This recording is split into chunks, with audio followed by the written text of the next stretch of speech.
Hello everybody, my name is Offbeat Outlaw. Welcome to a brand new series. I am taking a page out of the classic YouTuber playbook, and I'm going to be looking at Reddit for content.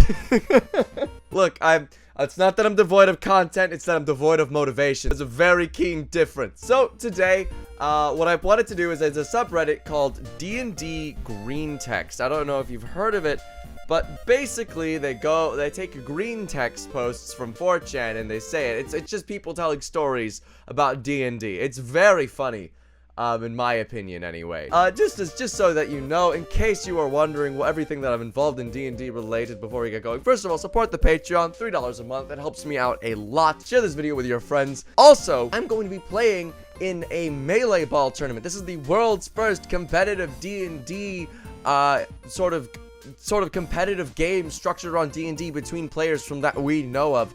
I'm going to be playing in this tournament. It's made by one of my friends. His name is D&D Corso on TikTok. Go give him a follow.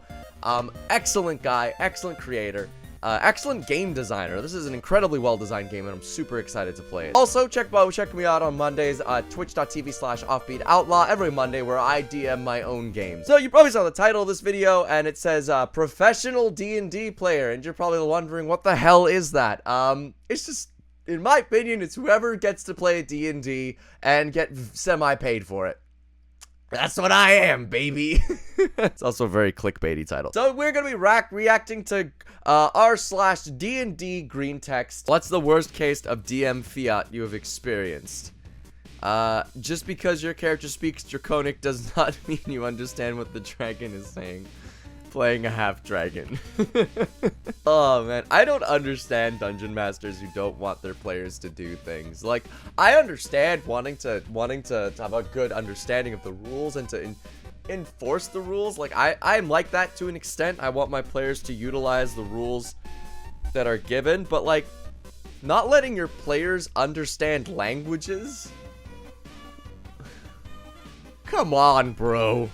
Come on. What next? Humans can't understand common? Jesus. DM, you see a warehouse in the distance. Is that like a werewolf, but instead of a wolf, they turn into a house? It is now. Oh man, that cracks me up. I love it when my players speculate like out in the open, where I can physically see they'll speculate like out loud. And I love that because so many times I'm not planning something and then they'll say something and then all of a sudden I'm like, oh man, that's a pretty good idea. Players lost in ruin trying to evade a Medusa, but they've lost track of her. Where is she? I don't know, let me check. Peeks around a corner, roll to spot.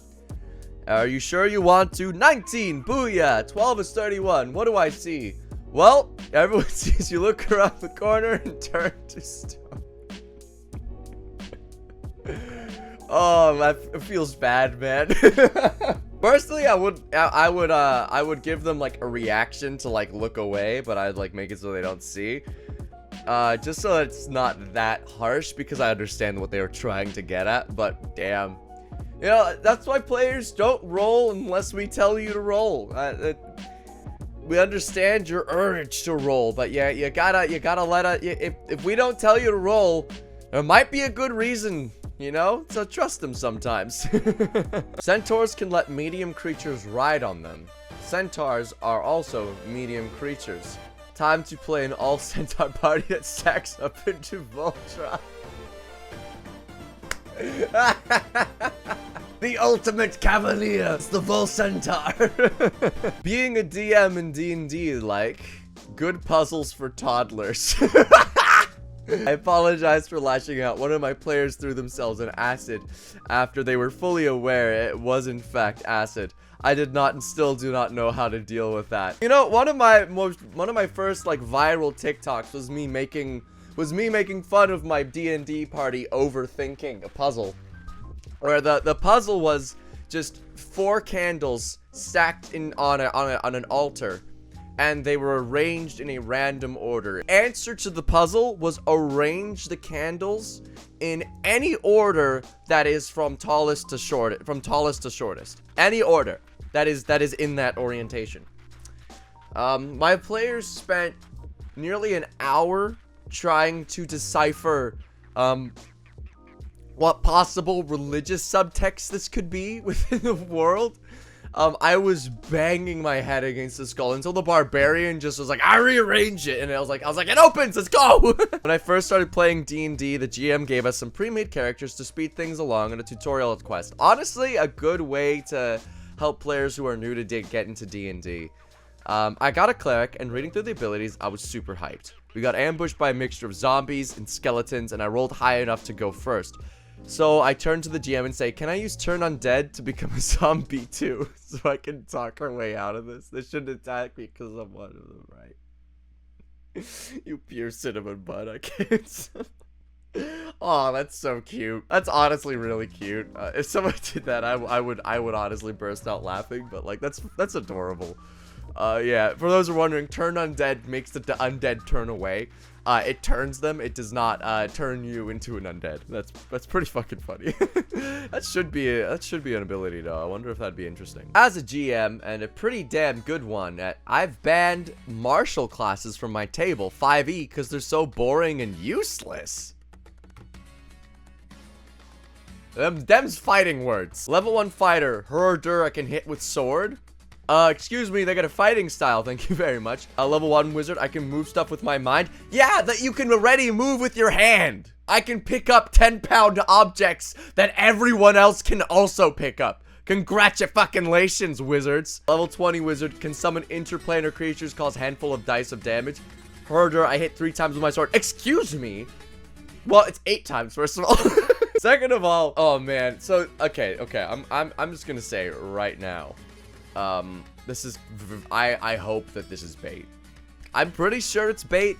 Like, no dungeon master would ever say, first of all, as a pretty damn fine GM, that's just not a thing. Like, how full of yourself do you have to be? I'm a professional, but I'm not good.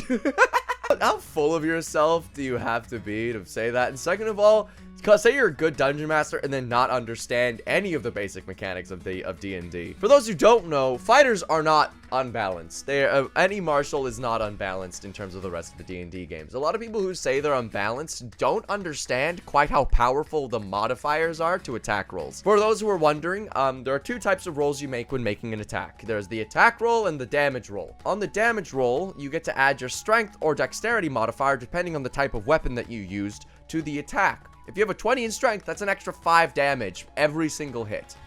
And mathematically, how that works out is the equivalent to an extra 5 damage is basically an extra D8 on every attack on average. What this individual is saying here is they're completely negating the fact that they can hit a sword better than everybody else. Let's take a cantrip and compare it to a fighter. Let's take the cantrip Firebolt. At 5th level, you can use the cantrip Firebolt to deal 2d10 damage. You only get to make 1 attack roll, first of all, so you're less likely to even hit once. When you do hit, that's an average of 12. That's an average of 12 damage, more or less. With a fighter, you get 2 attack rolls, so you have a higher chance of hitting with each roll. And let's say you're using a longsword, a d10. You are on average for 1 attack, you're doing an average of 11 damage with the modifier. If you have 20 in strength, you might not at level 5, but I've played with people who have. So you're already doing more damage on average than a cantrip. But I hear what you're saying. What about Fireball? That's something that wizards can do too. Well, if we're using Fireball, that's like a special like once or twice a day ability. Let's throw an Action Surge. Fireball does an average of 24 damage to an individual target. On average with a fighter, let's say you got a D10 weapon. If you're Battle Master techniquing on every attack, that's an extra 6 plus 5 plus 6. That's 17 damage per attack times 4. That's 68 potential damage. Fighter just doubled what a wizard can do. So mathematically, martials and fighters are ahead almost usually. A lot of times are ahead in terms of overall damage. And most dungeon masters I've spoken to know this. Whatever this individual is saying, they're not a damn fine GM. I'm pretty sure this is bait. But I wanted to give you guys some cool information on math. What's the dumbest name / character you've gotten away with in a serious campaign? Had a character who was a noble knight who served the king and won countless wars with his intelligence and sheer willpower. Unfortunately, he did something in his past, and it still haunts him to this day. All in all, Hellbrook the Horsefucker was still a good character. Stupid characters always get the best character arcs. Whenever I make a joke character, they get these impeccable character arcs, from being these ridiculous clowns to being these heart and soul characters who go through so much. We have bad enough examples of bad dungeon masters. Give examples of good dungeon masters, preferably from your own group. Be playing Adventurers League a few years ago. Had a cool DM who was very tolerant with our shit. Hey, that's how you gotta be as a dungeon master. You gotta tolerate the bullshit and keep them in line. Met a kid around the age of 11 who was constantly sick. Kid had some sort of disability which left him in a wheelchair bound and constantly in and out of hospitals. Aw, shame. Kid enjoys playing D&D with us, but was usually difficult when he needed to go to the hospital. Our dungeon master realized it would be difficult to schedule around this. Our DM also knew how much this kid loved D&D. The DM decided to do something for the kid. The day before one of our sessions, DM visits the kid at the hospital. Oh, that's sweet. DM then gave the kid a gift. It was a laptop with a webcam that the DM bought for him. Oh my god! He totally couldn't attend a session due to him being hospitalized. Kid could Skype us. Kid never missed a single session. Aww. That's really wholesome. That's really sweet. I hope that's real. That's the thing with green text. You never know if it's real or if it's just someone bullshitting. I really hope it's real, though. I really hope that there are nice people like that in the world who really need to go that out of their way for a kid just to have some good times, you know. Female dragonborn paladin with a noble background is the ultimate switch. She can be the knight, the princess, or the dragon. Brain blast. Big brain. I'm imagining Sarah where through a series of misunderstandings she's hired to rescue herself from herself. Priest. Sir Aldous of Mosley. The church has evidence to suggest the Princess Miranda Foxley has been kidnapped by Firefang the Ruthless. Will you rescue her on behalf of His Holiness? Sir Miranda Aldous, born in Foxley, honorarily knighted in Mosley as Black Knight after winning a jousting tournament. His rebellious teenage name was Firefang. So about all that.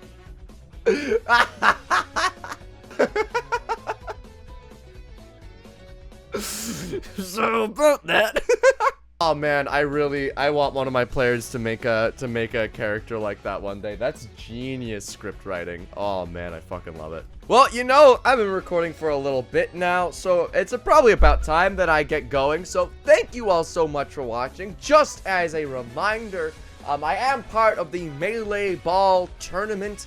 I am playing tonight. I'm playing tonight at 8 p.m. Eastern at twitch.tv/thelark network, so please go give that a follow and check out his Kickstarter. He's trying to release the rules as a full-on D&D self-published book, and I really think it's worth it. He's a friend of mine. He's a great dude. And this isn't a brand deal. I just genuinely think it's great. Be sure to check me out at twitch.tv/longshotRPG, where I play as my character Ziller O'Crack. And I hope you've enjoyed this video. If you guys like it enough, I'll make more in the future. If this gets no views, well, I think that's telling. I should stop making content like this. Anyway, bye-bye. Get the fuck out of my house.